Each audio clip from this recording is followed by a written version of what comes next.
That's the voice of the great Kevin Danna, voice of the Valkyries, and he joins us now on the River Islands guest line with Dan Dibley. I'm Mark Grandy, in for Mark Willard. It's Dibs and Grandy on Willard and Dibs on a Friday, and the Friday becomes 10 times better when we get to talk Valks with our guy Kevin Danna. Kev, we appreciate you taking out the time. How you doing? Happy Friday.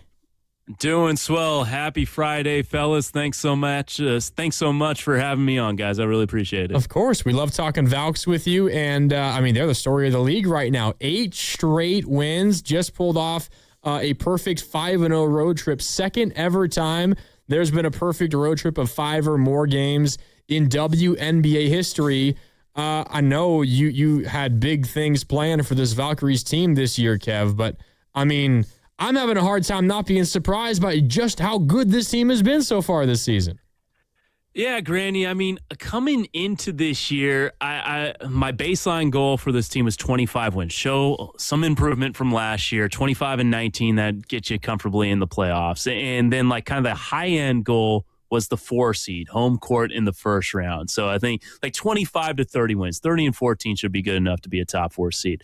Well, now you're a game out of first. Yeah. You're the number 2 seed right now at 18-7. So this 8-game win streak is certainly kind of changed the trajectory of this team and the expectations, I think, externally. Internally, Natalie Nakase is going to say that expectations have changed. Her goal is to win a championship, and that's always been the goal. But externally, I think they've certainly caught the rest of the league by a little bit of surprise with how well they have played. And this 5-0 road trip, you mentioned it, it's the first time it's been done in 25 years. Seattle Storm did it, or either 2001 or 2021. So either 5 or 25 years. I forget which exact year it was. But yeah, just the second time in WNBA history that it has happened. So incredible stuff. Talk about the Natalie Nakase piece of it. She's the head coach, and just watching from afar, for the most part, she seems demanding, exacting, and intense. And how much has this team become a reflection of exactly what she does? Yeah, Dibs, I think you hit it right on there. I think they are a reflection of Natalie Nakase. After the game against the Indiana Fever, she's talking about the 17 turnovers they had in that game. That's way too much. She's always looking for improvement. That you want your coach to be a perfectionist, and she has done a tremendous job with this team.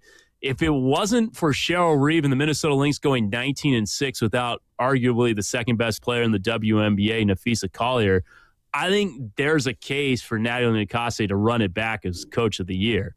And I would say, if they get the 1 seed, I would vote for Natalie Nakase for coach of the year, just because of what she's been able to do with this team. And yes, they haven't had Ileana Rupert all year. They've had the same starting 5 for a good chunk of the season.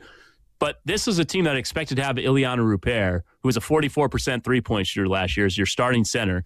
You're out your starting center basically the entire season. She hasn't played this year. And Kia Stokes, who you signed to be a backup center, has started every game and is top 3 in the WNBA in blocks. So it's just kind of plug and play. They got a really deep team, getting contributions up and down the lineup. And Natalie has been masterful at making this thing work. Kevin Danna, voice of the Valkyries, with us here on Willard and Dibs on 95.7 The Game. 8-game winning streak. They haven't lost to a team not named the Lynx or the Aces since all the way back on May 22nd, and that was the 5th game of the season. So they've beaten everybody else, but every time they've played the Aces or the Lynx, they've lost in those games. So I think the natural question here, Kevin, is it's pretty clear this is a team that's better than almost everybody else in the league. But how close are they to the elite of the elite, Minnesota and Vegas? Where do the Valks fall when you compare them to those two teams? Well, I think, they're 0-2 against Minnesota this year. There's an argument that they could have won both of those games. They were in those games in the final minutes of both of them. They had a late lead in Minnesota and lost that game. Las Vegas, when Las Vegas is at the top, at their top level. Now we've seen they can lose at home by 34 to Indiana and lose at home by 33 to an 8-17 Phoenix Mercury team. But when they are dialed in, they're the best team in the league. I would still take the Las Vegas Aces over anybody. When you're talking about cream of the crop, you're getting your A game from this team. A'ja Wilson's the best player in the league. There's no debate about that. And when you surround her with Chelsea Gray and Jackie Young, yeah, I like, if they are on, they are on. And there's been a couple of games this year where the Valkyries have looked outclassed against the Las Vegas Aces. Now, there was one game in Las Vegas where they should have won, where they had a lead for most of that game, and then it just kind of fell apart down the stretch for them. I believe they lost that one 84-79, and then they had a couple of close losses against the Minnesota Lynx. They get the Lynx twice more this year. I think they win one of those games. I will Charles Barkley guarantee that the Valkyries will at least split against the Minnesota Lynx this year. They've come too close. They're 0-8 all time if you include the postseason. They're not going to be 0-10. The Valkyries are too good to lose 10 straight games against a single team over the course of 2 years. They got a stay and play coming up tomorrow and Monday against Washington, and then what feels like an ill-timed all-star break for the Valks because they're running hot. Where do you see this team not only going into the Mystic stay and play, but coming out of that as we get down here into the deep stretch, as I borrow from my horse racing background? Yeah, I mean, Dibs, you said it. It's an unfortunately timed all-star break because I don't think the Valkyries want to stop playing right now. Washington, so like the Valkyries are to the Mystics as the Lynx are to the Valkyries, to use that kind of analogy game, because the Valkyries have never lost to Washington. Eventually, the Mystics are going to beat them. But the last time they played this year, they held the Mystics to 49 points. It's the lowest point total for any WNBA team this year. Now, we should say they didn't have Sonia Citron in this game, and she is a two-time All-Star now in just 2 years in the WNBA. So this is going to be an interesting two-game set. Though, if you're the Valkyries, you feel like you got to win both of them, or that you can win both of them. Then you come out of the break, you take on a Phoenix Mercury team that has really struggled this year, but they do have top-end talent in the form of an Alyssa Thomas, and you back that up with DeWanna Bonner, one of the best players in league history. Then you get Toronto home for two, who is a team that the Valkyries trailed in Toronto going into the fourth quarter, but then had a huge fourth quarter. Janelle Salon with 3 huge threes in the fourth. I mean, you look down. I mean, you never want to count wins and losses. I guess, that's what we do on talk radio. Oh, give us the prediction. Yeah. How long is the winning streak going to last, Kevin? I mean, it wouldn't be a stretch to say that it goes 13 games. Woo! And then at Dallas, that's going to be a tough one. The way Paige Beckers and AZ Fudd and Jessica Shepard, who, if it wasn't for Jessica Shepard, Kaitlyn Chen would have a really good argument for most improved player in the WNBA. But I think Shepard, with the numbers she's put up this year on a winning team, that's going to be tough for Chen to overcome. But, I mean, you got to feel like you can win both games against the Mystics at home, can win both games against the Tempo at home, and you can win on the road against an 8-17 team, especially after you just went 5-0 on an Eastern Conference road trip that included games against the Indiana Fever, who were coming off a 34-point win over the Las Vegas Aces. An Atlanta Dream team that was, before they ran into the Valkyries, the number 2 team in the WNBA standings until they lost to them 3 times in the span of a week and a half. So I don't think that's like asking a whole lot of this team that 13 in a row sounds like a huge winning streak, but you've already won 8. And, I mean, you don't look down the schedule and see a lot of teams that are like, we should lose to this team if you're 18-7. Yeah, I mean, they haven't lost to a team not named Minnesota or Vegas since May 22nd, and they don't play either Minnesota or Vegas until August 19th. So maybe this is a win streak that lasts another month. Who the hell knows? We'll find out. That would be pretty incredible if it happens. It does feel like, though, one of the reasons why they've been so good so far, Kevin, is because of their depth that you pointed out. You talked about Kaitlyn Chen. I want you to give us the statistic that came out of the game on Wednesday in Indiana, where she did something that nobody else has ever done in the history of the WNBA, but it feels like it's a different player every single game. And that's difficult to game plan for because you don't know who's going to beat you if you're an opponent. Yeah, so this is the statistic you're talking about, Mark. This is from Elias Sports Bureau via Valks PR and Warriors PR. Kaitlyn Chen was the 5th player in WNBA history to score 14-plus points in under 11 minutes, but the only player to do it while shooting 100% from the field. So the only player in WNBA history to score 14 plus in under 11 minutes and not miss a shot from the field. And those were huge. This wasn't like a 20-point game going into the fourth quarter and Kaitlyn Chen was just, doing her thing against a team that wasn't super locked in. She checked in. The Valkyries had given away a double-digit lead, and they eventually fell behind, and then Kaitlyn Chen kind of rescued the game for them.